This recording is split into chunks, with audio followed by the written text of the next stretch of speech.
আজকের রেসিপি বেগুন আলুতে লাউ শাক। লাউ শাক তো আমরা অনেকভাবেই খেয়ে থাকি, তবে চলুন আজকে দেখাই ভিন্নধর্মী লাউ শাক। এর জন্যে খুব বেশি কিছুর প্রয়োজন নেই, প্রয়োজন শুধু লাউ শাক, পেঁয়াজ, মরিচ, রসুন এবং লবণ। ছোট করে কেটে রাখা লাউ শাক এবং কেটে রাখা আলু আমি এভাবে সেদ্ধ দিয়ে দিচ্ছি। এবারে দিয়ে দিলাম 1 চামচ লবণ। লাউ সেদ্ধ হতে হতে আমি এখানে অন্য একটি কড়াইয়ে তেল গরম করতে দিয়ে দিয়েছি।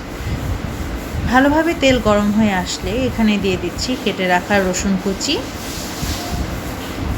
এবং কেটে রাখা পেঁয়াজ কুচি।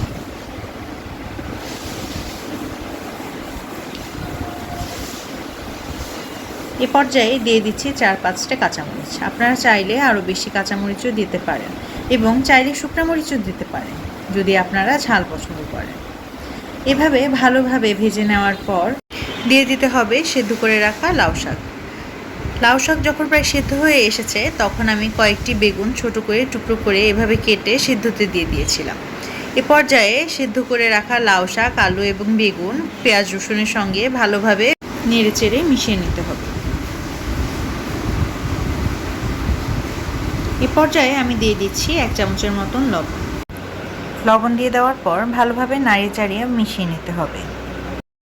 ভালোভাবে নেড়েচেড়ে আরও কিছুক্ষণ লাউ শাকটিকে ভেজে নিতে হবে। লাউ শাক রান্না করা খুবই সহজ, খুবই কম সময়ে আপনি এটিকে তৈরি করে ফেলতে পারবেন। ব্যাস তৈরি হয়ে গেল আমাদের মজাদার বেগুন আলুতে লাউ শাক।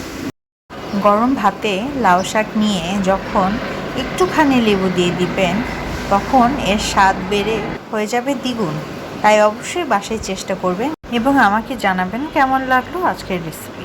সবাই ভালো থাকবেন এবং সুস্থ থাকবেন।